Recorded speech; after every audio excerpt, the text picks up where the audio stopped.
Part 2ல.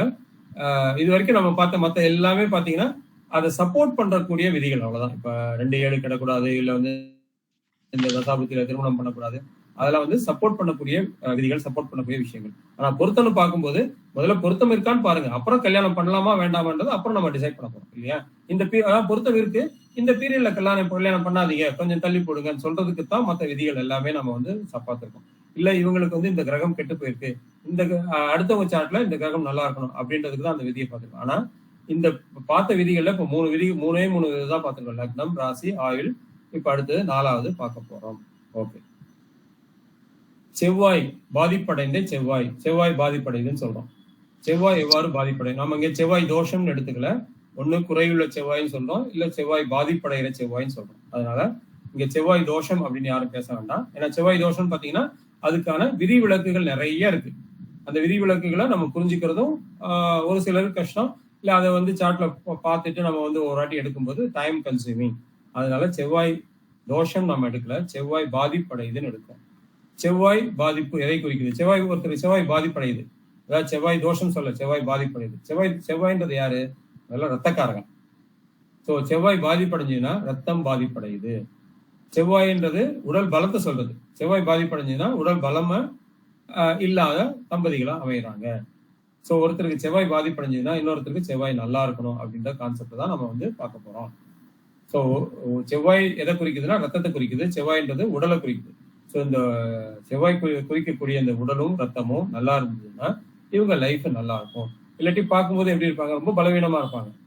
Thyroid problem இருக்கும், ரத்த சோகம் இருக்கும், ஆளே ரொம்ப வீக்கா இருப்பாங்க, ஒரு பொருளை எடுத்துட்டு அடுத்த நடக்க முடியாது, பல் சார்ந்த பிரச்சனை வரும், எறும்பு சார்ந்த பிரச்சனை வரும், எல்லாமே வரும். ஸோ அதனால செவ்வாய் பாதிப்படையக்கூடாது அப்படின்னு சொல்றோம். செவ்வாய் எப்ப பாதிப்படையுது அப்படின்னு பாத்தீங்கன்னா, செவ்வாய் பாதிப்படைகிறது ராகு கேதுவோட சேரும் போது செவ்வாய் பாதிப்படையுது. இது வரைக்கும் நம்ம பார்த்தது வந்து யாருமே பார்த்திருக்க மாட்டோம். எல்லாமே வந்து லக்னத்துக்கு 2ஆம் இடத்துல, 4ஆம் இடத்துல, 7ஆம் இடத்துல, 8ஆம் இடத்துல, சுக்கிரனுக்கு 4ஆம் இடம், 7ஆம் இடம், 8ஆம் இடம், இல்ல சந்திரனுக்கு 4, 7, 8 அப்படி 2, 4, 7, 8ன்னு பார்த்திருப்போம் இல்லையா. ஆனா அந்த பாதிப்புகளை விட இந்த பாதிப்பு அதிகமான தோஷங்களை கொடுக்குது.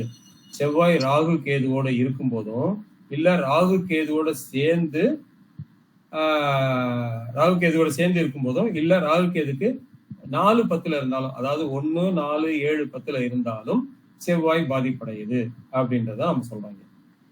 இந்த கான்செப்ட் புரியுதான்னு பாருங்க. இதை வந்து தனியா ஒரு நோட் புக்ல இந்த 3 விதி, இந்த 4வது விதியை சேர்த்து தனியா எழுதி வச்சுருங்க.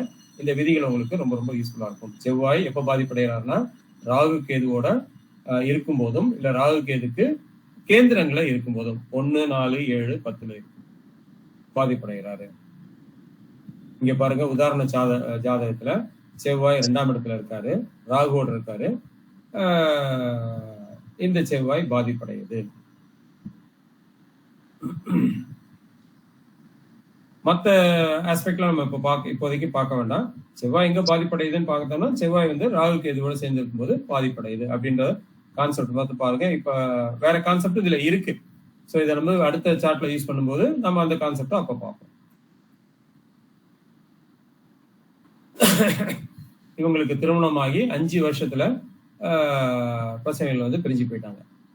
ஸோ செவ்வாய் ராகு சேர்ந்துள்ள பெண் ஜாதக தனித்த செவ்வாய், நல்ல இடங்களில் உள்ள செவ்வாய் பொருத்தி இருக்க வேண்டும். அதாவது நான் என்ன சொல்ல வரோம் அப்படின்னா, இப்போ இங்க வந்து ராகுவால செவ்வாய் பாதிப்படைஞ்சிட்டு இருக்காரு. அதே மாதிரி ஆண் ஜாதகத்துல பார்க்கும்போது நம்ம எப்படி செவ்வாய் எடுத்துக்கணும் அப்படின்னா, ஒண்ணு செவ்வாய் ஆட்சியில இருந்திருக்கணும், இல்ல செவ்வாய் உச்சமா இருந்திருக்கணும், இல்ல செவ்வாய் வந்து 4ஆம் இடத்துலயோ இல்ல 5ஆம் இடத்துலயோ, அதாவது திரிகோணத்திலயோ, கேந்திரத்திலயோ, திரிகோணத்திலயோ இருக்கிற மாதிரி நம்ம அமைச்சிருந்தோம்னா சூப்பரா இவங்களோட லைஃப் போயிருக்கும், வாழ்க்கை நல்லபடியாக போயிருக்கும். அதுதான் நம்ம வந்து இங்க இன்சிஸ்ட் பண்ணலாம். 2ஆம் இடம் செவ்வாயால பாதிக்கப்பட்டிருக்கு, இதுதான் பிரிவுக்கு காரணம் அப்படின்றத நம்ம சொல்றோம். ஸோ இந்த கான்செப்ட் புரிஞ்சதுன்னா நம்ம அடுத்த கான்செப்ட் போயிடலாம். ரொம்ப ஈஸி தான், அது ஒன்றும் புரியாம இருக்கிறதுக்கு ரொம்ப சான்சஸ் இல்லை. செவ்வாய் யாரால பாதிப்படைகிறார்? ராகு கேதுவால பாதிப்படைகிறார். ராகு கேதுவால எங்க பாதிப்படைகிறாரு? 4, 10ல இருந்தாலும் பாதிப்படையும். 1, 7ல இருந்துன்னா ஆட்டோமேட்டிக்கா ராகு கேதுவோட சேர்ந்து இருந்துருவாரு. செவ்வாய் கேந்திரத்துல இருக்கும்போது, ராகு கேது கேந்திரத்துல இருக்கும் போதும் பாதிப்புகள் வருது. இதுக்கு நம்ம உதாரண ஜாதகங்கள் நிறைய இருக்கு, ரொம்ப ஈஸியா பார்த்தோம்னா உங்களுக்கு புரிஞ்சுக்கலாம். சார் இப்ப அந்த ராகு கேதுகளுக்கு கேந்திரங்கள்ல செவ்வாய் இருந்தா பாதிக்குமா, இல்ல செவ்வாய்க்கு கேந்திரங்கள் ராகு கேது இருந்தாலும் பாதிக்குமா? ரெண்டு ஒண்ணு தானே சார், ரெண்டு ஒண்ணு தானே. செவ்வாய்க்கு கேந்திர ராகு கேது இருந்தா ராகுக்கு கேந்திரத்தில் செவ்வாய் வந்துருவார் இல்லையா. இதுல ரொம்ப எஃபெக்ட் ஆகுறது எதுன்னு சார்? இதுல எல்லாமே ஒன்னா இருந்தாலும் அஃபெக்ட் ஆகுது. இப்ப பாக்கணும், உதாரண ஜாதகம் இருக்கு பாருங்க. உதாரண ஜாதகம் பார்த்தோன்னா உங்களுக்கு ஈஸியா புரிஞ்சிடும். உதாரண ஜாதகம் நான் ஒரு செலிபிரிட்டி ஜாதகம் தான் இங்க போட்டிருக்கேன், ஏன்னா ஈஸியா புரியணுன்றதுக்காக. இப்போ செவ்வாய் தோஷம் அப்படின்னு எடுக்கும்போது நம்ம பொதுவா என்ன பண்றோம், நார்மலான செவ்வாய் தோஷம் எடுக்கும்போது நம்ம லக்னத்துக்கு 2ஆம் இடத்துல இருக்கக்கூடாது, 4ஆம் இடத்துல இருக்கக்கூடாது, 7ஆம் இடத்துல இருக்கக்கூடாது, 8ஆம் இடத்துல இருக்கக்கூடாது, 12ஆம் இடத்துல இருக்கக்கூடாது அப்படின்றத பாத்துறோம். இது லக்னம் சுக்கிரன் இதுக்கு பாத்துறோம். ஆனா இங்க நம்ம பாக்குறது வித்தியாசமான அணுகுமுறை. இங்க செவ்வாய் ராகு கேதுக்கு 1, 4, 7, 10 இருக்கக்கூடாது அப்படின்றத பாக்குறோம். இங்க பாருங்க, செவ்வாய் கேதுவோட சேர்ந்து கெட்டு போயிருக்கு. இவங்க 4 வருஷத்துல பிரிஞ்சிட்டாங்க. மற்ற பாதிப்புலாம் இருக்கு, அதை அடுத்த கான்செப்ட் பார்ப்போம். இங்க இந்த நம்ம சொல்றக்கூடிய விதிகள் இங்க பொருந்தி வருது அப்படின்றத தான் இங்க ஸ்பெசிபிக்கா சொல்றேன். அதே மாதிரி இதுல பாத்தீங்கன்னா முதல் ஜாதகத்துல பாத்தீங்கன்னா செவ்வாய் எங்க இருக்காரு, 11ஆம் இடத்துல இருக்காரு. இப்போ 11ஆம் இடத்துல இருக்கிறது எந்த விதத்திலையும் தோஷம்ன்றதே கிடையாது. இப்போ பாத்தீங்கன்னா லக்னத்துக்கு 2, 4, 7, 10 இல்ல, சந்திரனுக்கு 2, 4, 7, 10 இல்ல, சுக்கிரனுக்கு 2, 4, 7, 10 இல்ல. ஸோ அப்படி இருந்தும் இங்க செவ்வாய் பாதிப்படையுது. ஏன் பாதிப்படையுது? ராகு கேதுவோட சேரும் போதுதான் பாதிப்படையுது அப்படின்றத ரொம்ப ஸ்பெசிபிக்கா சொல்றதுக்கு தான் இந்த பர்டிகுலர் உதாரணத்தை எடுத்தேன். அதே மாதிரி அடுத்த சார்ட்ல பாத்தீங்கன்னா செவ்வாய் எங்க இருக்கு, 5ஆம் இடத்துல தான் இருக்கு செவ்வாய். அது ராகு கேதுவோட இல்ல, ராகு கேதுவோட இருக்கு. லக்னத்துக்கு 5ஆம் இடம், சந்திரனுக்கு 5ஆம் இடம், சுக்கிரனுக்கு 3ஆம் இடம். ஸோ எந்த விதத்திலுமே லக்னத்துக்கோ சந்திரனுக்கோ சுக்கிரனுக்கோ அது தோஷங்களை கொடுக்கவில்லை. ஆனாலும் இவங்க லைஃப்ல பிரிவினை வந்திருக்கு. அந்த பிரிவினைக்கு முக்கியமான காரணம் ராகுவோட இருக்கிறது தான், ராகுவோட கேந்திரத்துல இருக்கிறது தான் அப்படின்றத நம்ம இங்க இன்சிஸ்ட் பண்றோம். இங்க பாருங்க, நம்ம என்ன சொல்ல வரோம், விவாதத்துக்கு காரணம் ராகு பிளஸ் கேது மற்றும் சுக்கிரன் அஸ்தங்கம் அடைகிறது அப்படின்றத சொல்றோம். இங்க ராகு கேதுவால சுக்கிரன் அஸ்தங்கம்ன்றது ஓகே, நம்ம எல்லாருக்கும் தெரிஞ்ச விதிகள் தான். இங்க ராகு கேதுவால செவ்வாய் பாதிக்கப்பட்டிருக்கு அப்படின்றத சொல்றோம். இது ஏன் பிரிஞ்சாங்கன்றதுக்கு காரணத்தையும் இங்க சொல்லியிருக்கேன். கணவர் சந்தேகப்படுறாரு அப்படின்றது பிரிஞ்சாங்க. இவங்க 2 பேருக்கும் வயது வித்தியாசங்கள் இருக்குது அப்படின்றது நம்ம பாக்குறோம். இதுல இன்னும் மற்ற விதிகளையும் பார்க்கணும். செவ்வாய் சுக்கிரனால நல்ல அமைப்புல இருந்து பொருத்தி இருந்தோம்னா நல்லாவே இருந்திருக்கு. ஏன் சொல்றோம் அப்படின்னா, இங்க ராகுவும் செவ்வாயும் கெட்டு போயிருக்கு, சுக்கிரனும் கெட்டு போயிருக்கு. இது நல்ல அமைப்புல உள்ள ஜாதகத்தை புரிஞ்சிருந்தா இவங்க லைஃப் லாங் நல்லபடியா வாழ்ந்திருப்பாங்க. ஏன்னா சுக்கிரன் அஸ்தங்கம் அடைஞ்சு பாதிப்படைஞ்சிருச்சு, செவ்வாய் ராகுவால பாதிப்படைஞ்சிருச்சு அப்படின்னு சொல்றோம். இங்க கணவர் 2 பேருக்கும் வயது வித்தியாசம் நம்ம சொல்றது பாத்தீங்கன்னா, சனி 7ஆம் இடத்துல இருந்தால் நம்ம என்ன சொன்னோம், வயது வித்தியாசம் உள்ள ஏதோ ஒரு விதத்துல வித்தியாசம் உள்ள அப்படின்ற கான்செப்ட் நம்ம இந்த முன்னாடி பார்த்தோம். அதுக்காக இந்த ஜாதகத்தை நான் இங்க போட்டிருக்கேன். அதனாலதான் இங்க கணவர் வயது வித்தியாசம் உள்ளவருக்கு காட்டினதுக்கு காரணமே 7ஆம் இடத்துல சனி இருந்தாலும் சிறிய வயது வித்தியாசம், அதாவது பெருசா இருக்கணும்னு அவசியம் இல்லை, ஏதோ ஒரு விதத்துல வயது வித்தியாசம். பட் இந்த கேஸ்ல பாத்தீங்கன்னா 13 வயசு வித்தியாசம் 2 பேருக்கும். ஓகே, இப்ப அடுத்த இதுக்கு போயிடலாம். இப்போ உதாரண ஜாதகங்கள். ஸ்ரீதேவியோட ஜாதகம் இது. இங்க பாருங்க, செவ்வாய் ராகுக்கு 4ல இருக்காரு, இல்ல செவ்வாய்க்கு ராகு 10ஆம் இடத்துல இருக்காரு. அப்படியே இருக்கு. நம்ம அந்த மாதிரி சொல்ல வேணாம்னு பாக்குறேன். ஏன் அப்படி சொல்ல வேணாம்னா, நம்ம கான்செப்ட் என்ன, ராகுக்கு 1, 4, 7, 10 செவ்வாய் இருக்கக்கூடாது அப்படின்றத நம்ம பார்க்கணும். இது ஸ்ரீதேவி ஜாதகம். நமக்கு தெரியும் எல்லாருக்கும் அவங்க மன வாழ்க்கை எப்படி இருந்ததுன்றது. இது அடுத்தது லதா மங்கேஷ்கரோட ஜாதகம். இங்க பாருங்க, செவ்வாய் 5ஆம் இடத்துல தான் இருக்காரு.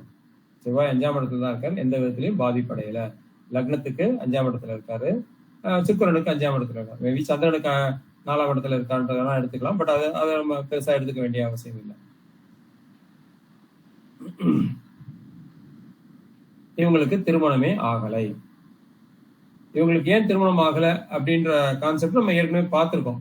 லக்னத்துக்கு 7ஆம் இடத்துக்கு சனி இருக்காரு, சந்திரனுக்கு 7ஆம் இடத்தை செவ்வாய் பார்க்கிறாரு, சுக்கிரனுக்கு 7ஆம் இடத்தை சனி பார்க்கிறாரு. சோ இந்த கான்செப்ட் நல்லா புரிஞ்சுக்குங்க. லக்னத்துக்கு 7ஆம் இடமும் பாதிச்சு, சுக்கிரனுக்கு 7ஆம் இடமும் பாவர்களால் பார்வை இருந்து சந்திரனுக்கு 7ஆம் இடமும் பாவர்கள் பார்வை இருக்கும்போது அது இருந்து பிளஸ் மற்ற தோஷங்கள் இங்க பாத்தீங்கன்னா செவ்வாய் வந்து குறைபட்ட செவ்வாயா இல்ல பாதிப்படைஞ்ச செவ்வாயா இருக்காரு. இந்த மாதிரி ஒரு 4-5 கான்செப்ட் வரும்போது அவங்களுக்கு திருமணம் சார்ந்த பிரச்சனைகள் இருக்கு, இல்ல திருமணமே பாதிப்படையுது, திருமணமே நடக்கல அப்படின்றத புரிஞ்சுக்கணும். இது ஏற்கனவே சொல்லியிருக்கேன், அந்த கான்செப்ட் சொல்லியிருக்கேன், அதனால எல்லாருக்கும் புரியும்னு நினைக்கிறேன். ஓகே, அடுத்து விஷாலோட ஜாதகம். விஷாலுக்கும் இன்னும் திருமணம் நடக்கல. ராகுக்கு 10ல செவ்வாய் இருக்கிறாரு. இங்கேயும் பாத்தீங்கன்னா சுக்கிரனுக்கு 12ல செவ்வாய் இருக்கு அப்படின்ற ஒண்ணை தவிர மற்றபடி சந்திரனுக்கு இதுலதான் இருக்கு, லக்னத்துக்கு 8ல இருக்கு. ஓகே, அந்த விதத்திலையும் பாதிப்பு உண்டு. சோ ராகுக்கு 1, 4, 7, 10ல செவ்வாய் இருக்கக்கூடாது. ஓகே, அடுத்த ஜாதகம். இந்த ஜாதகம் கொஞ்சம் இன்ட்ரெஸ்டிங்கான ஜாதகம். இதுல ஒரு சின்ன விதி விலக்கு வருது, அதனாலதான் இந்த ஜாதகத்தை இங்க போட்டேன். செவ்வாய் கேதுவோட இருக்காரு. ராகு கேதுக்கு 1-7லயே வந்துடுறாரு. ஸோ அந்த இடத்துல பாதிப்புகள் இருக்கு. ஆனா இவருக்கு 48 வயசுல திருமணம் ஆயிடுச்சு. லேட் மேரேஜ் தான், 48 வயசுல திருமணம் ஆச்சு. ஏன் மேரேஜ் ஆச்சுன்றதை அப்புறம் பார்ப்போம். இப்ப பாத்தீங்கன்னா இது வரைக்கும் நமக்கு புரியுது, செவ்வாய்க்கு 1, 4, 7, 10ல ராகுக்கு 1, 4, 7, 10ல செவ்வாய் இருக்கக்கூடாது அப்படின்றத புரிஞ்சுக்கணும். ஸோ இதுல பாத்தீங்கன்னா ஒரே ஒரு கான்செப்ட் நம்ம அடுத்ததுலயும் பார்ப்போம். அந்த கான்செப்டை பார்ப்போம். செவ்வாய்க்கு அதாவது ஒரு சின்ன விதிவிலக்கு கொடுக்குறாங்க. என்ன விதிவிலக்கு கொடுக்குறாங்கன்னா, செவ்வாய்க்கு 2 இல்ல 12ல செவ்வாய்க்கு 2, 12ல சூரியன் அல்லது வளர்பிறை சந்திரன் இருந்தால் அது செவ்வாய்க்கு பாதிப்பை தருவதில்லை. அதாவது ராகு கேதுவுக்கு 1, 4, அதாவது 4, 10ல 1ல இருந்தாலும் சரி, இல்ல 4, 10ல இருந்தாலும் சரி இருந்தது, அது சின்ன பாதிப்பு கொடுக்குதுன்றது ஓகே தான். இங்க திருமணம் வந்து டிலே ஆயிருக்கு, ஆனா திருமணம் நடந்திருக்கு. உங்களுக்கு திருமணம் ஏன் நடந்திருக்கு அப்படின்னா, செவ்வாய்க்கு 2, 12ல சூரியன் இருந்தாலும் இல்ல வளர்பிறை சந்திரன் இருந்தாலும் இது பாதிப்பை கொடுக்கறது இல்லை. ஏன் அந்த பாதிப்பை கொடுக்கறது இல்லை அப்படின்னு பாத்தீங்கன்னா, சூரியனுக்கு 2ல யோகம் சொல்லுது. சூரியனுக்கு 12ல ஒரு கிரகம் இருந்தாலும் யோகத்தை சொல்லுது. சந்திரனுக்கு 2ல இருந்தாலும் ஒரு யோகத்தை சொல்லுது. சந்திரனுக்கு 12ல ஒரு கிரகம் இருந்தாலும் யோகத்தை சொல்லுது. அந்த காரணத்தினால அனபாசனபா யோகம் இல்ல வாசி வேசி யோகம் சொல்றோம். அந்த யோகத்தை கொடுக்கறதுனால சூரியனுக்கு 2ல செவ்வாய் இருந்தாலும் சந்திரனுக்கு 2ல 12ல செவ்வாய் இருந்தாலும், அதாவது வளர்பிறை சந்திரன், தேய்பிறை சந்திரன் எடுத்துக்காதீங்க. தேய்பிறை சந்திரன் வந்து பவர் கேட்டகரியில வந்துருவாரு. வளர்பிறை சந்திரனா இருந்து எப்படி இருந்தாலும் இது வந்து தோஷத்தை கொடுக்கறது இல்லை. அதுதான், அதனால இவங்களுக்கு திருமணமானதுக்கு அது மட்டும் காரணம் இல்லை. இங்க பாத்தீங்கன்னா குரு லக்னத்துல இருக்காரு. குரு லக்னத்துல இருந்து 7ஆம் இடத்தை பாக்குறாரு. லக்னாதிபதி ஸ்ட்ராங்கா இருக்காரு பாருங்க, லக்னாதிபதி திக்பலத்தோட இருக்காரு. இதுதான் இவங்களுக்கு திருமணமானதுக்கு மிகச் சரியான காரணம். இவங்களுக்கு திருமணமானதுக்கு நல்ல காரணம் என்னன்னு பாத்தீங்கன்னா, லக்னாதிபதி ஸ்ட்ராங்கா இருக்காரு, குருவும் 7ஆம் இடத்தை பாக்குறாரு. சோ இந்த காரணம் தான் இவங்களுக்கு டிலே ஆனாலும் திருமணம் நடந்ததுக்கு காரணம்.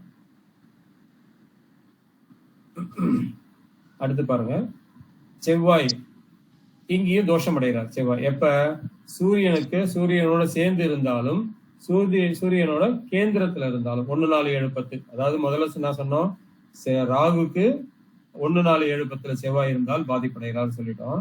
அதே மாதிரி சூரியனோட சேர்ந்து 1, 4, 7, 10ல செவ்வாய் இருந்தாலும் பாதிப்பை கொடுக்கிறார். இதுதான் வந்து, அதாவது இந்த செவ்வாய் பாதிப்படைகிறது ஒரு 6 விதிகள் இருக்கு. இந்த இதுல வந்து நம்ம 2 விதிகள் மட்டும் தான் பார்க்கிறோம். அடுத்த கிளாஸ்ல மற்ற விதிகளை பார்ப்போம். இங்க பாருங்க, நம்ம ஜெயலலிதா அம்மாவோட ஜாதகம் இது. செவ்வாய் சூரியனுக்கு 7ல இருக்கார்.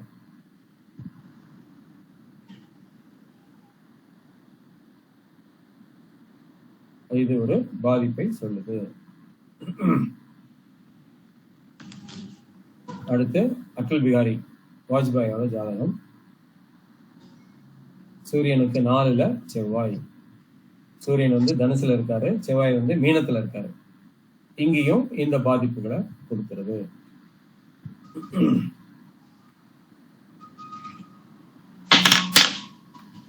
சார் கொஞ்சம் மியூட் பண்ணீங்க சார் ப்ளீஸ். இப்ப அடுத்த ஜாதகத்துல பாத்தீங்கன்னா, இது திரிஷா ஜாதகம். திரிஷா ஜாதகத்துல செவ்வாய் வந்து சூரியனோட இருக்காரு. சூரியனோட இருக்கும்போது பலமாவே இருக்காரு. பாத்தீங்கன்னா வந்து 10ஆம் இடத்துல திக்பலம். திக்பலம் ஏன் வந்து அவங்களுக்கு வந்து ஆஹ், திருமணத்தை கொடுக்கல அப்படின்றத பாத்தீங்கன்னா இங்க இங்க இங்க பாத்தீங்கன்னா லக்னத்துக்கு செவ்வாய் எந்த விதத்திலையும் பாதிப்படையல, சுக்கிரனுக்கும் எந்த விதத்திலையும் செவ்வாய் பாதிப்படையல. சந்திரனுக்கு 4ல இருக்காருன்றது ஒன்றை தவிர மற்றபடி செவ்வாய் வந்து எந்த விதத்திலையும் செவ்வாய் தோஷம் அப்படின்றத நம்ம சொல்ல முடியாதுங்க. ஆனா இங்க செவ்வாய் வந்து பாதிப்படைஞ்சிருக்காரு. லக்னத்துல திக்பலமா இருந்தாலும் தொழில்ல நல்ல முன்னேற்றத்தை கொடுக்குறாரு. சூரியனும் செவ்வாயும் லக்னத்துல திக்பலமா இருக்காங்க, அவங்க வந்து நல்ல முன்னேற்றத்தை கொடுத்துட்டாங்க. அது ஆனா திருமண விஷயத்துல இது ஒரு தடையை, இது ஒரு காலதாமதத்தை இல்ல திருமண மறுப்பை சொல்லுது. ஓகே, அடுத்து வந்து ஐஸ்வர்யா தாஸ். சொல்லுங்க சார். ஓகே, அடுத்து வந்து ஐஸ்வர்யா தனுஷ். இவங்களோட ஜாதகத்திலையும் பாத்தீங்கன்னா செவ்வாய் வந்து சூரியனுக்கு 10ல இருக்கு. சோ இந்த விதத்திலையும் இவங்களுக்கு ஒரு பாதிப்பை கொடுக்குது.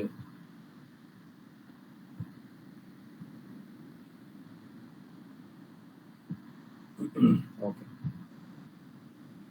இந்த கான்செப்ட் புரிஞ்சிருக்குன்னு நினைக்கிறேன். நம்ம அடுத்த சார்ட்டுக்கு போயிடலாம். இந்த விதிவிலக்கு நம்ம ஏற்கனவே சொல்லியிருக்கேன் நான் உங்களுக்கு. ராகுக்கு எதுக்கு 4-10 செவ்வாய் நின்று, லக்னத்துல இருந்தாலும் ஓரளவுக்கு ரிலீஃபை கொடுக்குது. பட் 4-10 செவ்வாய் நின்று செவ்வாய்க்கு 2-12 சூரியன் அல்லது வளர்பிறை சந்திரன் இருந்தால் செவ்வாய் பாதிப்படையாது. இந்த விதிவிலக்கை நம்ம வந்து அப்ளை பண்ணிக்கலாம், எங்க தேவையோ அங்க அப்ளை பண்ணிக்கலாம். அது பெரிய பாதிப்புகளை கொடுக்கறது இல்லை. அதாவது ராகுக்கு எதுக்கு 4-10 செவ்வாய் இருந்து அந்த செவ்வாய்க்கு 2-12 சூரியனோ அல்லது வளர்பிறை சந்திரனோ இருந்தால் செவ்வாய் பாதிப்படையாது. ஏன் பாதிப்படையாதுன்னா சூரியனுக்கு 2-12 ஒரு கிரகங்கள் யோகத்தை கொடுக்குது, அதே மாதிரி சந்திரனுக்கு 2-12 இருக்க கிரகங்கள் யோகத்தை கொடுக்குது. அதனால அந்த பாதிப்பு இருக்காது. ஏன் பெருசா இந்த யோகத்தை கொடுக்குது அப்படின்னு சொல்றோம் அப்படின்னு பாத்தீங்கன்னா, இப்ப ராகுக்கு எதுவோட ஒரு கிரகம் சேருது. ராகுக்கு எதுக்கு 4-10 1-4-7-10 ஒரு கிரகம் இருக்குன்னா ராகுக்கு எதுன்றது இருள் கிரகம். அந்த இருள் கிரகம் இவங்களுக்கு வந்து இருட்டான ஒரு தன்மையை கொடுக்குது. அந்த தன்மைக்கு சூரியனோ இல்ல வளர்பிறை சந்திரனோ கூட இருக்கும்போது இல்ல 2-12 இருக்கும்போது அவங்க தோஷ நிவர்த்தி கொடுக்குறாங்க. அந்த மாதிரியும் நம்ம இங்க எடுத்துக்கலாம். இப்ப பாருங்க, இவரோட ஜாதகத்துல பாருங்க, செவ்வாய் வந்து ராகு கேது இதுக்கு வந்து லக்னத்துல செவ்வாய் ராகுக்கு 4ல இருக்காரு. செவ்வாய் ராகுக்கு 4ல இருக்க நம்ம தோஷம் அப்படின்னு சொல்லிடுறோம். ஆனா இங்க சூரியன் 2ஆம் இடத்துல, சூரியன் சந்திரனோட 2ஆம் இடத்துல இருக்காங்க. வளர்பிறை சந்திரனே அதை எடுத்துக்கலாம் நம்ம. இவருக்கு திருமண விஷயத்துல பாதிப்புகள் இல்லை. மற்ற விஷயங்கள் நம்ம வந்து பேச வேண்டியதில்லை. திருமண விஷயத்துல இவருக்கு பாதிப்பு இல்லை. திருமணமான முதல் மனைவி கடைசி வரைக்கும் கூட தான் இருந்தாங்க அப்படின்ற விஷயத்துல இவர் வந்து அதிர்ஷ்டம் செஞ்சவர் அப்படின்றத நம்ம எடுத்துக்கலாம். பாதிப்பு அடையல அப்படின்றத எடுத்துக்கலாம். புரியுதுங்களா? கான்செப்ட் புரியுதுங்களா? எங்கேயாவது ஏதாவது புரியாம இருக்குங்களா? இது புரிஞ்சிச்சுன்னா இன்னும் ஒரு 5 டிப்ஸ் இருக்கு. 5 டிப்ஸை பார்த்துட்டு நம்ம வந்து வகுப்பு முடிச்சுக்கலாம். இங்க பாருங்க சார், ஒரு சின்ன ஒரு டவுட் சார். சொல்லுங்க சார். நீங்க சொன்னீங்க ராகு, சப்போஸ் செவ்வாய் வீட்டுல சார் லக்னத்துல ராகு தனிச்சிருந்தா எப்படி சார்? செவ்வாய் வீட்டுல இல்ல லக்னத்துல அப்படிலாம் நம்ம பார்க்கவே இல்லை. செவ்வாய் வீட்டுல ராகு இருக்கு அப்படிலாம் பார்க்கலாம். ராகுக்கு 1-4-7-10 செவ்வாய் இருக்கா சார்? மியூட் பண்ணுங்க ப்ளீஸ், மியூட் பண்ணுங்க. நம்ம இங்க பாக்குற கான்செப்ட் என்னன்னா, ராகுவுக்கு இப்ப நீங்க அடுத்த கேள்வி வேற ஒருத்தர் என்ன கேட்கலாம்னா, ராகு வந்து செவ்வாயோட நட்சத்திரத்துல இருந்தா பாதிப்படையுமா? இல்ல நம்ம அந்த கான்செப்டுக்கே போல. நம்ம கான்செப்ட்ல என்ன சொல்றோம்னா, ராகுவுக்கு கூட 1-4-7-10 செவ்வாய் இருந்தால், இல்ல கேதுவுக்கு 1-4-7-10 செவ்வாய் இருந்தால் பாதிப்பு அப்படின்றது மட்டும் தான் சொல்றோம். நம்ம நட்சத்திரத்தையும் எடுக்கல, அவங்க ராசியில இருந்தாலும் எடுக்கல. ஒரு சந்தேகம் சார். சொல்லுங்க சார். ஜாதகம் போட்டீங்க. ஆமா. அதுல லக்னாதிபதியே கடக லக்னம், சந்திரன் வந்து அவர்கிட்டயே பாக்குறாரு சார். ஆமாங்க, சந்திரன் பாக்குறாரு. மத்த தோஷங்களை பார்க்கணும் இல்ல சார் நம்ம. மற்றபடி அவருக்கு திருமணம் ஆக வாய்ப்பு இல்லைங்களா? சந்திரன் தன் வீட்டையே அது வந்து நம்ம பார்க்கலாம், தாராளமா பார்க்கலாம். பட் அந்த கான்செப்ட் நம்ம இப்ப டிஸ்கஸ் பண்ணுவோம். அதுல உள்ள நிறைய பாதிப்புகள் நிறைய இருக்கு. நம்ம இப்ப அடுத்த பாதிப்பு வந்து நம்ம வந்து செவ்வாய் இதுல வந்து பார்க்கும்போது பாத்தீங்கன்னா, இவங்க ஜாதகத்துல வேற என்ன பாதிப்பு இருக்குன்றதையும் நம்ம அங்க டிஸ்கஸ் பண்ண போறோம். இது மட்டும் இல்ல, இங்க ஒரு நான் அதனாலதான் வந்து பழைய வேற ஜாதகத்துல சொல்லும் போது இங்க வந்து இவருக்கு கல்யாணம் 48 வயசானாலும் கல்யாணம் ஆனதுக்கு என்ன காரணம்ன்றது சொல்லிட்டேன். இங்க ஏன் நம்ம கல்யாணம் ஆகாதுன்ற காரணம் வந்து நம்ம அடுத்த இதுல இன்னும் வேற ஒரு சில தோஷங்களும் இருக்கு அவங்க இதுல. அதை என்ன சொல்லல, அதை வந்து அடுத்த செவ்வாய் பத்தி சொல்லும் போது அந்த தோஷங்களும் அங்க வரும்போது நம்ம அதை பார்த்துக்கணும். ஒரு கிரகம் தன் வீட்டை பார்த்தா அது சிறப்படையுங்க, அதுக்காக கேட்டேன். கண்டிப்பா நீங்க சொல்ற கான்செப்ட் கரெக்ட் தான். ஒரு கிரகம் தன் வீட்டையே பார்க்கும்போது அது சிறப்படையும். எப்ப சிறப்படையும்? அந்த கிரகம் சம்பந்தமான இல்ல அந்த பாவம் சம்பந்தமான விஷயம் வந்து அவங்களுக்கு நல்லதாவே அமையுது. இப்ப 7ஆம் இடமா இருந்து, அதாவது லக்னத்துக்கு 7ஆம் இடமா இருந்து அது பார்க்கும்போது திருமணத்துல நல்ல விஷயத்த செய்யுது, இல்ல வந்து அது வந்து கூட்டாளிகள் விஷயத்துல நல்ல விஷயங்கள் செய்யுது, இல்ல வந்து கூட்டு நம்ம தொழில் பண்றோம் அந்த விஷயத்துல நல்லது பண்ணுது. கிரகம் தன் வீட்டையே பார்க்கும்போது அது 7ஆம் இடமா இருந்ததுன்னா அந்த விஷயத்துல நல்லது. திருமணமும் ஒரு சிலருக்கு நடக்குது. ஆனா 7ஆம் இடம் இல்லாத பட்சத்துல அது வந்து 5ஆம் இடமா இருக்குன்னு வச்சுங்க. கிரகம் தன் வீட்டை பார்த்தோன்னா 5ஆம் இடம் சார்ந்த விஷயம் தான் நல்லது செய்யும், திருமணத்துல நல்லது செய்யாது. நன்றி சார். Okay, thank you sir. நீங்க முன்னாடி சொல்லும்போது செவ்வாய்க்கு ராகு 1, 4, 7, 10 இருக்கும்போதுன்னு சொன்னீங்க. இப்ப ரூல்ல கொடுக்கும்போது ராகு கேதுக்கு செவ்வாய் 1, 4, 7. இல்ல, செவ்வாய்க்குன்னு சொல்லமா. நான் சொல்றது வந்து செவ்வாய் எப்ப பாதிப்படையுதுன்னா ராகு கேதுவுக்கு 1, 4, 7, 10 இருந்தால். அப்படி இல்லை, நீங்க அந்த மாதிரி எடுத்துங்க. செவ்வாய்க்கு 1, 4, 7, 10 ராகு இருந்தாலும் எடுத்துக்கலாம். 2 ஒண்ணுதான் வருது. 2 சேம் தான். நீங்க பாருங்களேன், செவ்வாய்க்கு 1, 4, 7, 10 ராகு இருந்துன்னா என்ன ஆகும்? ராகுக்கு 10ல வந்து செவ்வாய் இருக்க போகுது, செவ்வாய் வரும். அவ்வளவுதான். சார் ஒரு சந்தேகம் சார். சொல்லுங்கம்மா. சூரியனுக்கு 2ல 12 கிரகம் தான் யோகத்தை கொடுக்குன்னு சொன்னீங்க இல்லைங்க சார்? அந்த கிரகம் வக்ரமா இருந்தாலும் யோகத்தை கொடுக்குமாங்க? கண்டிப்பா யோகம் கொடுக்கும். அதுக்கு வக்ரமான விஷயத்துல ஒரு சின்ன வக்ரங்கள் பண்ணிட்டு அதுக்கான நிவர்த்திகளை கொடுக்கும். வக்ர நிவர்த்தினா அது எப்படிங்க சார்? அப்புறம் பார்க்கலாம். அந்த நம்ம இப்ப சொல்ற கான்செப்ட புரிஞ்சுக்கங்க. நம்ம இப்ப என்ன சொல்ல வரோம்னா, சூரியனுக்கு 2ல செவ்வாய் இருந்தா, இல்ல செவ்வாய்க்கு 12ல சூரியன் இருந்தா, செவ்வாய்க்கு 2ல சூரியன் இருந்தா அது வந்து யோகத்தை கொடுக்குது. ஏன் அப்படின்னா அந்த அனபா யோகம், சுனபா யோகம், வாசி யோகம், வேசி யோகம் இருக்கு. அந்த யோகங்களை இங்க வந்து வளர்வை சந்திரனும் சூரியனும் கொடுக்குறாங்க. அதனால செவ்வாய் வந்து இங்க பாதிப்படையல அப்படின்றத சொல்றாங்க. சார் அதுவே சுபகிரகங்கள் 2-12 இருந்தாக்கா குரு புதன் இல்ல நம்ம அதனால அது ஸ்பெசிபிக்கா சொல்ல, வேற யார் வேணாலும் இருக்கலாம், அது பாதிப்பை தான் கொடுக்குது. சுபகிரகங்களை பத்தி பிரச்சனையே இல்லை நமக்கு. அதாவது சூரியனும் சந்திரன் மட்டும்தான் எடுத்துக்கலாம். ஆனா குரு புதன் இல்ல. குருவுக்கு 2ல செவ்வாய் இருந்துன்னா யோகம்னு யாராவது சொல்லியிருக்காங்களா?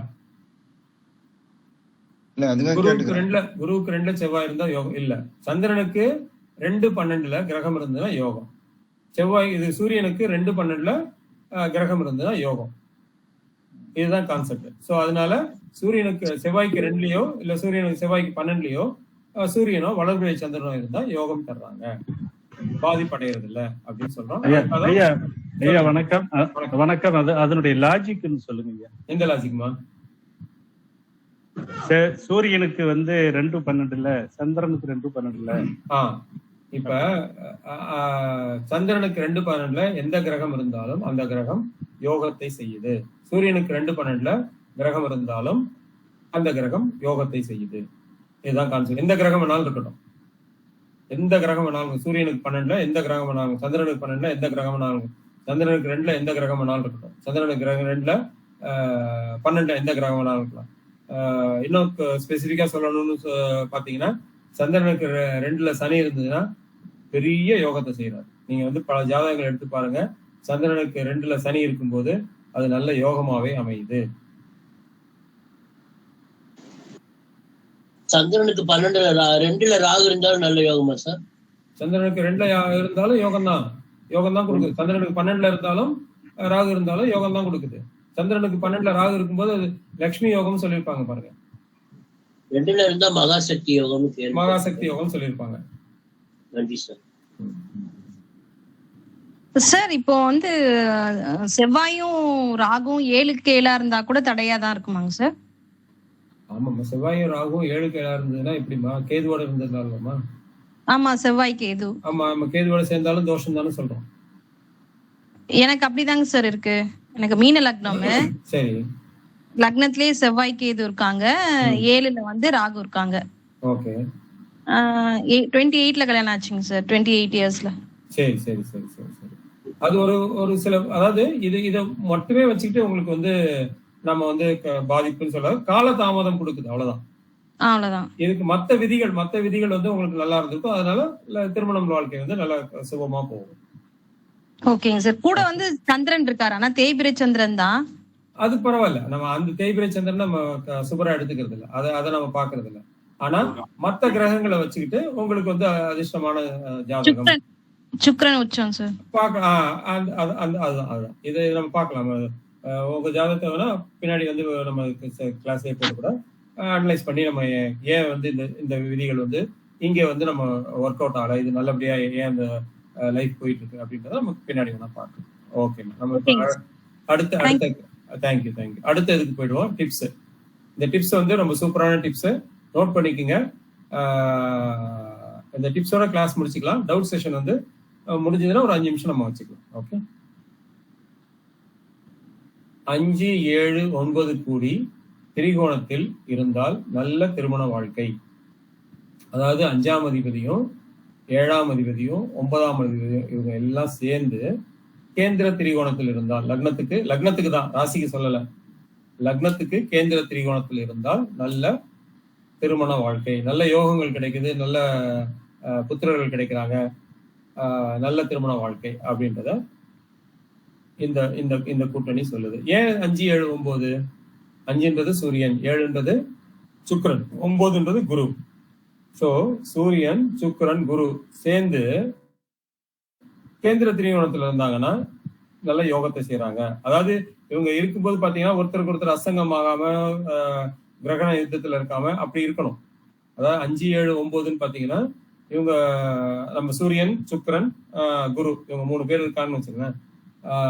குரு வந்து அஸ்தங்கம் அடைஞ்சிருக்க கூடாது, சுக்கிரனும் அஸ்தங்கம் அடைஞ்சிருக்க கூடாது. அஸ்தங்கம் அடையாம இவங்க இருந்து நல்லா இருந்தாங்கன்னா திருமண வாழ்க்கை நல்லா இருக்கு. அதே மாதிரி 5, 7 அதிபதிகள் கூடி கேந்திர திரிகோணத்தில் இருக்கும்போது அவங்களும் அங்க பாதிப்படையாம இருக்கணும். அவங்களும் வந்து அங்க பாதிப்படையாம 5, 7, 9 பாதிப்படைஞ்சாலும் அந்த பாதிப்பையும் கொடுக்குது, திருமண வாழ்க்கையும் நல்லபடியாகவும் கொடுத்துருது.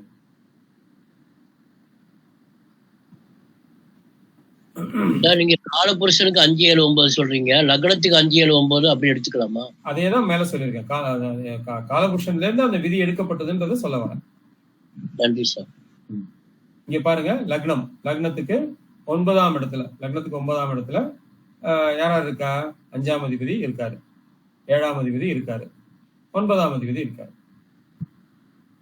இவங்க 3 பேருமே லக்னத்துக்கு 9ஆம் இடத்துல இருக்காங்க, நல்லா இருக்காங்க.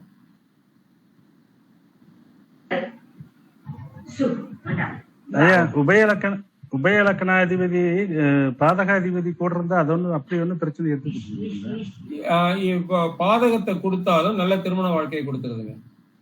இப்ப உபயலக்கணம் மிதுன லக்னம் எடுத்துங்க. 5ஆம் அதிபதி சுக்கிரன், 7ஆம் அதிபதி குரு, 9ஆம் அதிபதி சனி. இவங்க கேந்திர திரிகோணத்துல இருந்தாங்கன்னா நல்ல வாழ்க்கையா அமைஞ்சிருது. என்ன உங்களுக்கு வந்து இப்ப உதாரணத்துக்கு மிதுன லக்னம் எடுத்துங்க, குருவும் சுக்கிரனும் மீனத்துல இருக்காங்கன்னு எடுத்துங்க. என்ன நடக்குது அப்படின்னா, இவர் வந்து மனைவியை விட்டுட்டு வெளியூர்ல வேலைக்கு போயிடுவாரு, இல்ல மனைவி விட்டுட்டு வெளிநாட்டிலேயே வேலைக்கு போயிடுவாரு. அந்த வேலையினால இவங்க பிரிவுகள் ஏற்படுது. ஆனா இவங்க திருமண வாழ்க்கையை நல்லபடியா ஓடிடுது. அந்த இடம் வந்து திரிசூனியம் அடைஞ்சிருந்தா அது பாதிப்படைஞ்சதுன்னா அது நமக்கு நாகேஷ் கான்செப்ட் தான். பாதிப்புகள் எவ்வளவோ அதுக்கேற்ற முன்ன பின்ன நம்ம சொல்லிக்க வேண்டியதுதான். இந்த பாதிப்புகள் இந்த தோஷத்தை கொடுக்குது. ஆனா தோஷம் இருந்தாலும் இவங்க லைஃப் ஒரு பாதிப்பை கொடுத்துட்டு அதுக்கப்புறம் நன்மையை செஞ்சிடும். கண்டிப்பா திதிசூனியம் அப்படின்னும் போது அந்த 10ஆம் இடம் சார்ந்த வேலை இழப்பு வந்திருக்கலாம், இல்ல 10ஆம் இடம் சார்ந்த பிரச்சனைகள் வந்திருக்கலாம், இல்ல ஒரு திருட்டு அதாவது நீங்க இப்ப சொல்ற அதே கான்செப்ட் எடுத்தீங்கன்னா மிதுன லக்னம் 10ஆம் இடத்துல சனி, குரு, சுக்கிரன். இங்க சனின்றவர் யாரு? 8ஆம் அதிபதியும் சனிதான், 9ஆம் அதிபதியும் சனிதான். சோ இவருக்கு என்ன ஆகுது? திதிசூனியம் ஆயிடுது. அந்த திதிசூனியம் ஆனதுனால இவருக்கு வேலையில ஒரு திருட்டு பட்டம் வந்து வேலை இழப்பு ஏற்பட்டுருது. அதுக்கப்புறம் இவருக்கு மேல தப்பு இல்லைன்னு சொல்லி கம்பெனியே திருப்பி அவரை அதிக சம்பளம் கொடுத்து, அதாவது பெனல்ட்டியா மாதிரி அதை வச்சுக்கிட்டு அதிக சம்பளம் கொடுத்து திருப்பி வேலைக்கு எடுத்துக்கிறாங்க. சோ திதிசூன்யம் இந்த மாதிரி வேலைகளை தான் செய்யுது. ஓகே, அடுத்த கான்செப்ட். ஒரு டவுட்டுங்க, 5, 7, 9 அதிபதிகள் லக்னத்திலேயே ஒன்னா இருந்தாலும் கேட்கலாம்தாங்க? தாராளமா. அது கேந்திரம் திரிகோணம் சொல்லிட்டோம் இல்லையா? கேந்திரம் திரிகோணம்னா என்ன அர்த்தம் உங்களுக்கு? லக்னம் வந்து கேந்திரமாவும் வரும், திரிகோணமாவும் வரும். அவ்வளவுதான். மறைவு ஸ்தானங்கள் இருந்தா அது அவ்வளவுதானே சார் பாதிப்பா? என்ன ஸ்தானம் சார்? மறைவு ஸ்தானங்கள் இப்ப 3ஆம் இடத்துல இருக்குன்னு வச்சுக்கோங்க. மறைவு ஸ்தானங்கள் இருந்துன்னா பாதிப்பு தானே சார்? மறைவு ஸ்தானம் சரி, நம்ம ஒரு லக்னம் கெட்டு போச்சுன்னா ஒரு 13 ரூல் கொடுத்துருக்கோமா? இல்ல 3ஆம் இடத்தில இருந்தாலும் அப்படி எடுத்துக்கலாமா? கேட்ட கேள்வி பதில் சொல்லுங்க. லக்னம் கெட்டு போச்சு அப்படின்றதுக்கு நம்ம ஒரு 13 ரூல் கொடுத்துருக்கோம் இல்லையா? ஆமாங்க, ஆமா. அப்ப லக்னத்துக்கு 3ஆம் இடத்துலயோ இல்ல திதிசூன்யத்திலயோ இல்ல மறைவு ஸ்தானங்கள் இருக்கும்போது அது ஒரு பாதிப்பை கொடுக்குதுன்னு சொல்லியிருக்கோமா? ஆமாங்க சார். ஆனா அந்த பாதிப்புகளை கொடுத்துட்டு 3ஆம் இடம் சார்ந்த நன்மைகளை செய்யும். இப்போ 3ஆம் இடம்ன்றது பெரிய பாதிப்பு இல்ல, 3ஆம் இடம்ன்றது பெரிய மறைவு இல்ல. இதே 6, 8, 12னா அது மறைவுகள் தான். அது கண்டிப்பா பிரச்சனைகளை கொடுக்கும். அது 5ஆம் அதிபதி, 7ஆம் அதிபதி, 9ஆம் அதிபதின்றத பார்க்காம அது கண்டிப்பா பிரச்சனைகளை கொடுக்கும். நன்றி சார். இங்க பாருங்க, செவ்வாய் சுக்கிரன் சனி சேர்க்கை பார்வை இருதார யோகம் அப்படின்னு சொல்றோம். அடுத்த கான்செப்ட் செவ்வாய் சனி சுக்கிரன் சேர்க்கை இருதார யோகம். இது வந்து ஆக்சுவலா இருதார யோகம்ன்றதை விட இது வந்து அமங்கலி யோகம் அப்படின்றதையும் நம்ம எடுத்துக்கலாம். செவ்வாய் சூரியன் செவ்வாய் சனி சுக்கிரன் 3 பேர் சேர்ந்து இருக்கிறது அமங்கலி யோகம் எடுத்துக்கலாம். நான் பொதுவா வந்து இருதார யோகம், அதாவது தப்பா எதுவும் சொல்ல வேண்டான்றதுக்காக இருதார யோகம்ன்றத போட்டிருக்கோம். இங்க இருதாரம் 2 பேருக்கு நடக்கும். ஏன் அப்படின்னு கொஞ்சம் சொல்லுங்க பார்க்கலாம் யாராவது. செவ்வாய் சுக்கிரன் வந்து சனி வீட்டுல இருக்கு. சனி வீட்டுல சனி சுக்கிரன் இருந்தாலே அது தோஷம் கொடுக்குது சார். கண்டிப்பா சனி சுக்கிரன் இருந்தா தோஷம் கொடுக்குறது நீங்க இப்ப சொன்னதுனால நான் இன்னொரு விதியை கடைசியில சொல்றேன். இங்க பாத்தீங்கன்னா செவ்வாய் வந்து லக்னாதிபதி இல்லைங்களா? செவ்வாய் லக்னாதிபதி 2 7 ஆனா செவ்வாயை தான் 8ஆம் அதிபதி. 8ஆம் அதிபதி அப்படின்றது மாங்கல்ய ஸ்தானம் இல்லையா? அங்க சனி அப்படிங்கிற கிரகம், இந்த சனி கிரகம் தான் அமங்கலி யோகத்துக்கு உண்டான கிரகம். சோ லக்னாதிபதி 8ஆம் அதிபதி அதோட 2, 7 மாரகாதிபதியும் சேரும்போது இங்க வந்து இந்த அமங்கல யோகத்தை கொடுத்துருக்கு. இதுதான் கான்செப்ட். அங்க இது வந்து இந்த சேர்க்கை வந்து சனி குரு இந்த குரு 12வது மறைஞ்சிருக்காரு சொல்ல முடியுமா சார்? இல்ல அதுக்கு இதுக்கு சம்பந்தமே இல்லை. நம்ம வந்து அந்த கான்செப்ட் பேசவே இல்லைங்க. நம்ம இங்க மற்ற கிரகங்களை கொடுத்தது வந்து ஓகே, வேற கான்செப்டுக்காக கொடுத்துருக்கோம். இங்க நம்ம சொல்ற கான்செப்ட் என்னன்னா செவ்வாய் சனி சுக்கிரன் இவங்க 3 பேரும் சேர்ந்து இருந்தாலும் இல்ல நட்சத்திர பரிவினை இருந்தாலும் இல்ல ஒருத்தரை பார்த்துக்கிட்டாலும் நம்ம இங்க சொல்றது வந்து சனி வீட்டுல இருந்து சார் சொன்னது வந்து சனி வீட்டுல இருந்தாரு கண்டிப்பா கரெக்டான விதி. அது அதுல வந்து இன்னொரு கான்செப்ட்லாம் இருக்கு. பட் அந்த கான்செப்டுக்குள்ள நம்ம போக வேண்டாம். அது வந்து கொஞ்சம் நல்ல கான்செப்ட் இல்ல, அது தேவையில்லை நமக்கு. அதை விட காலபுருஷ தத்துவப்படியும் சரியாகணும். அதுதான் சொல்றேன். காலபுருஷ தத்துவத்துப்படி செவ்வாய் வந்து யாரு? 1, 8க்கு அதிபதி. 2ஆம் இடத்துக்குள்ள சுக்கிரன் வந்து மாரகாதிபதி. பாதகாதிபதி யாரு? சனி பகவான் பாதகாதிபதி. அந்த பாதகாதி அப்படின்னு எடுத்துக்கலாம். இல்ல சனி பகவான் தான் அந்த அமங்கல யோகத்துக்கு கொடுக்கக்கூடியவர் சனி பகவான். அவர் யார் கூட சேர்றாரு? 8ஆம் அதிபதியோட சேர்றாரு. அவர் யார்? களத்திர 2 பேருமே சுக்கிரனும் செவ்வாயும் பாத்தீங்கன்னா ஒருத்தருக்கு ஒருத்தர் களத்திரக்காரர்கள். அந்த இடத்துல அவங்களுக்கு ஒரு பாதிப்பை கொடுக்கிறார். இதுதான் கான்செப்ட். இது எங்க இருந்தாலும் இந்த இடத்துல மட்டும் சனி வீட்டுல இருந்துன்னா கண்டிப்பா 100% நீங்க சொல்லலாம். சனி வீட்டுல இல்லாதப்ப 95% கண்டிப்பா அதை சொல்லலாம். பட் 95%ல அங்கேயும் கூட நம்ம 100% வருது. அது வெளியில தெரியாம இருக்கலாம். இப்ப வந்து குரு பார்வை இருக்கு, ஆனா வெளியில தெரியாம இருக்கும், அவ்வளவுதான். சனி சுக்கிரன் சேர்க்கை அந்த இதுல இப்ப விவாகரத்து ஏற்பட்டு சார். நான் சொல்றேன் ஏன் விவாகரத்துன்றது சொல்றேன். நீங்க சொன்னதுனால நல்ல அருமையான கான்செப்ட். நான் கடைசியில அதை முடிச்சுட்டு அதை சொல்றேன். நான் சொல்லணும்னு நினைச்சு ஆக்சுவலா நோட் பண்ணி வச்சிருந்தேன். பட் இந்த ஃப்ளோல வந்து எனக்கு ஞாபகம் வரல. நீங்க சொன்னதுல கரெக்டா ஞாபகப்படுத்திங்க. சொல்றேன் சார். சனி குரு 6-8 தானே சார் இருக்கு? இல்ல இங்க குரு எடுக்கவே எடுக்காதீங்க. இங்க நான் குருவை பத்தி பேசவே இல்லை. குரு பார்வை இருந்ததுன்னா இது வெளியில தெரியாம இருக்கும் அப்படின்றத சொல்ல வந்தேன். இந்த யோகம் இருக்கும், இருதார யோகம் இருக்கும். ஆனா வெளியில தெரியாம இவங்க வந்து நார்மலான ஹஸ்பண்ட் ஒய்ஃபா இருப்பாங்க. இது இல்லாம இருந்ததுன்னா வெளியில அது தெரிஞ்சிடும். அவ்வளவுதான்.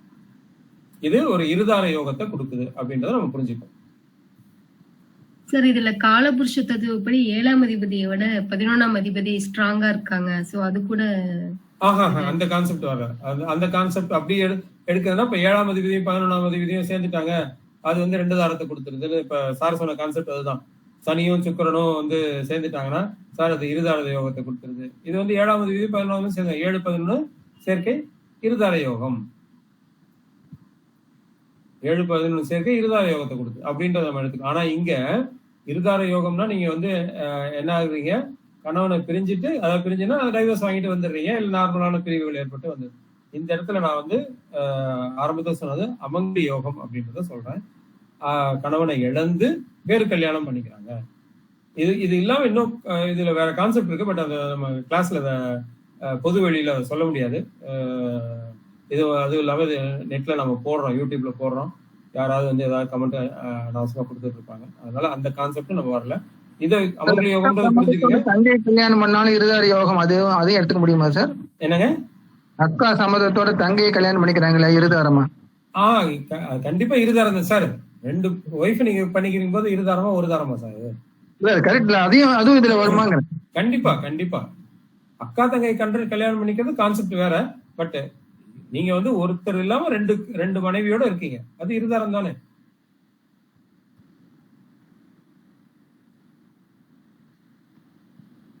ஓகே, அடுத்த ஜாதகத்துல பாருங்க. லக்னத்துக்கு 3 செவ்வாயும் சுக்கிரனும் இருக்காங்க, 6ல சனி இருக்காரு. சனியோட 10ஆம் பார்வை இவங்க மேல விழுது. இதுவும் ஒரு அமங்கல யோகத்தை கொடுக்கிறது, இதுவும் இருதாரத்தை கொடுக்கிறது.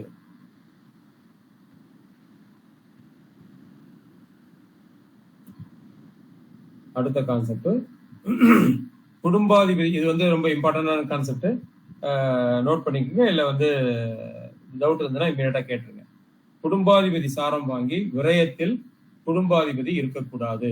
அதாவது 2ஆம் அதிபதி சாரம் வாங்கி 12ல குடும்பாதிபதி இருக்கக்கூடாது. இது எந்தெந்த லக்னத்துக்கு வரும் அப்படின்னு பாத்தீங்கன்னா, தனுசு லக்னத்துக்கு சனி 2ஆம் அதிபதி, 12ல அனுஷத்துல அவரோட நட்சத்திரம் இருக்கு. ஸோ சனி வந்து 12ல இருந்து தனுசு லக்னமாகி சனி அனுசத்துல இருந்தாருன்னா அது ஒரு பிரச்சனைகளை சொல்லுது, குடும்பம் விரயமாகுது, இல்ல குடும்பத்துல பாதிப்பு இருக்குன்றத சொல்லுது. அதே மாதிரி இதை எடுத்துக்கங்க, என்னது மீன லக்னம். மீன லக்னத்துக்கு 2ஆம் இடத்துல செவ்வாய் அவிட்ட நட்சத்திரம் வாங்கி 12ல இருக்கக்கூடாது மீன லக்னத்துக்கு. அதே மாதிரி கன்னி லக்னத்துக்கு 2ஆம் அதிபதி யாரு? சுக்கிரன். அவரோட நட்சத்திரம் சிம்மத்துல இருக்கு. கன்னி லக்னத்துக்கு சுக்கிரன் பூர நட்சத்திரம் வாங்கி சிம்மத்துல 12ஆம் இடத்துல இருக்கக்கூடாது. இந்த 3 கான்செப்ட் புரிஞ்சுச்சிங்களா?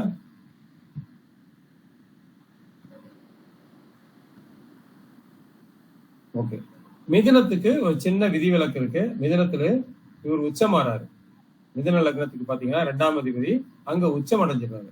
அதனால பாதிப்புகள் இருந்தாலும் நன்மைகளே நடக்குது அப்படின்றத மிதுன லக்னத்தை பொறுத்த வரைக்கும் சொல்லப்படுது. மற்ற 3 லக்னங்களுக்கும் இது விரயத்தை கொடுக்குது அப்படின்றத நம்ம சொல்றோம். இங்க பாருங்க, தனுசுல மீன லக்னம் அவிட்ட நட்சத்திரத்துல செவ்வாய் இருக்காரு, இது ஒரு பாதிப்பை கொடுக்குது. அதே மாதிரி இங்க தனுசு லக்னம் சனி அனுஷ நட்சத்திரம் வாங்கி 12ல இருக்காரு, இதுவும் ஒரு பாதிப்பை கொடுக்குது. அடுத்து பாருங்க, கன்னி லக்னம் அது சுக்கிரன் பூர நட்சத்திர சாரம் வாங்கி 12ல இருக்காரு, இதுவும் பாதிப்பை கொடுக்குது. இங்க 4ஆம் இடத்துல சந்திரன் உச்சமானத்துல இது பாதிப்பை கொடுத்தாலும் அதுக்கப்புறம் அது வந்து சேர்த்து வச்சிருது, பிரிவினைகளை அதிகமா கொடுக்கறது இல்லை. ஏதோ ஒரு சுப நிகழ்ச்சிகள் அவங்களுக்கு கண்டிப்பா நடக்குது.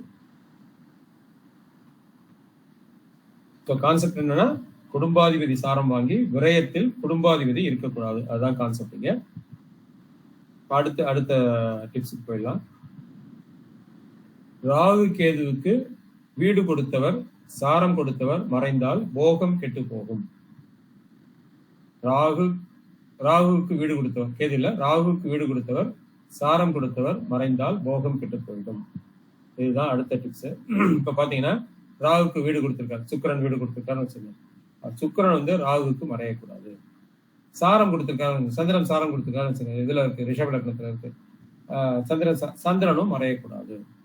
ராகுக்கு யாரு சாரம் வீடு கொடுக்குறாங்களோ அவங்க ராகுவுக்கு மறையக்கூடாது. அதாவது லக்னத்துக்கு மறையறாருன்றது இல்ல, நம்ம வந்து ராகுவுக்கு 6, 8, 12 இருக்கக்கூடாது.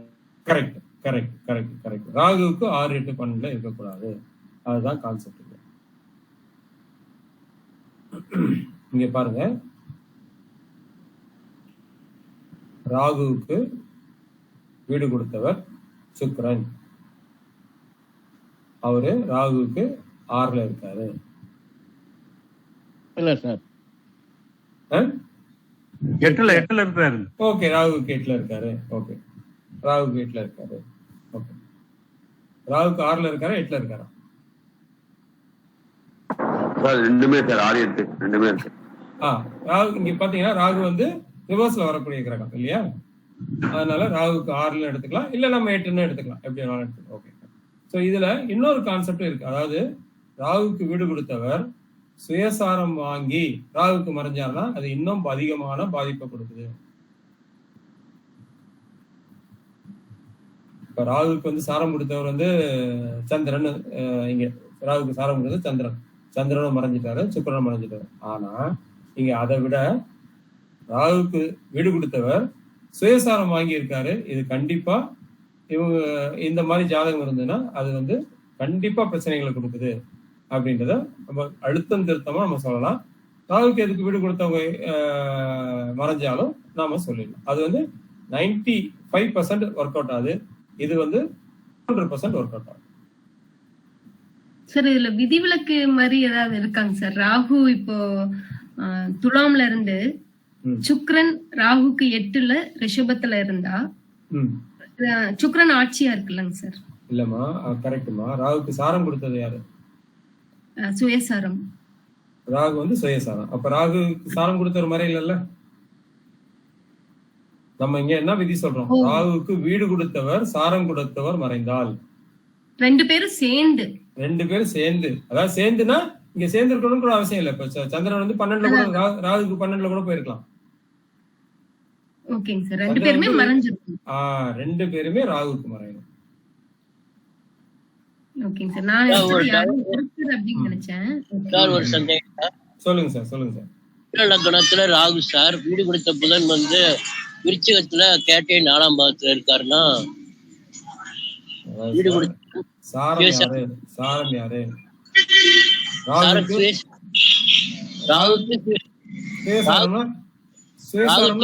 இருக்காரு சார். இங்க ஒரு நிமிஷம் மியூட் போட்டுங்க. இங்க வந்து விதிகளை ரொம்ப கிளியரா படிங்க. என்ன சொல்றாங்க? ராகுவுக்கு வீடு கொடுத்தவர் சாரம் கொடுத்தவர் 2 பேருமே மறையணும். அந்த அம்மா கேட்டதும் அதேதான். ராகுக்கு வந்து பாத்தீங்கன்னா சுயசாரம் சுவாதியில இருக்கு, வீடு கொடுத்தவர் தான் 8ல இருக்காரு. அது தப்பு கிடையாது, அது ஆட்சியா இருக்காரு. அது வந்து ஆக்சுவலா இன்னும் நல்லதே பண்ணும், போகத்தை இன்க்ரீஸ் பண்ணும். ஆக்சுவலா இந்த இப்ப நீங்க சொல்ற கான்செப்ட் சரி. நீங்க சொல்ற கான்செப்ட்ல புதன் வந்து கேட்டையில இருந்தாருன்னா இன்னும் போகம் அதிகமாவே இருக்கும். அதே மாதிரி சுக்கிரன் இங்க 8ல இருக்கும்போது போகம் அதிகமாவே இருக்கும். ஆனா 2 பேருமே சாரம் கொடுத்தவரும் மறையக்கூடாது. சாரம் இங்க சுயசாரம் வாங்கினதுனால கண்டிப்பா அது வந்து நல்லதான் செய்யும். இங்க வந்து நம்ம இப்ப பாக்குற சார்ட்ல வந்து பாத்தீங்கன்னா ராகு ரோகிணியில இருக்காரு, சுக்கிரன் வீட்டுல இருக்காரு. சுக்கிரனும் சந்திரனும் ராகுவுக்கு மறைஞ்சிட்டாங்க. இதனால இந்த போகம் கெட்டு போயிடுது. அது இல்லாம அடுத்த கான்செப்டே இங்க சொல்றோம். நம்ம என்ன சொல்றோம்னா, ராகுவுக்கு வீடு கொடுத்தவர் சுயசாரம் ஏறினால் அது 200% பிரச்சனைகளை கொடுக்குது, போகம் கெட்டு போயிடும் அப்படின்றத சொல்லுது. இங்க நார்மலா நம்ம என்ன சொல்லுவோம்? போகம்னா 3, 7, 11 அதிபதிகள் எப்படி இருக்காங்க பாருங்க அப்படின்னு சொல்லுவோம் இல்லையா? 3, 7, 11 அதிபதிகள் நல்லாவே இருக்கலாம். அப்படி நல்லா இருந்தாலும் இவருக்கு கண்டிப்பா இந்த பிரச்சனைகளை கொடுக்குது. அதான் பாயிண்ட் சார். ஓகே, ஆமா, ஓகே. நம்ம இந்த பாயிண்டோட இப்ப நிறுத்திப்போம். அடுத்த பாயிண்ட் வந்து நெக்ஸ்ட் கிளாஸ்ல பார்ப்போம். ஏன்னா அது வந்து கொஞ்சம் டீட்டெயில்டா சொல்ல. உங்களுக்கு வேற ஏதாவது புரியாம இருந்ததுன்னா ஒரு 5 minutes நம்ம வந்து டவுட் கிளியரிங் செஷன் வச்சுக்கலாம். அடுத்து வந்து அடுத்த கிளாஸ்ல பார்க்கலாம்.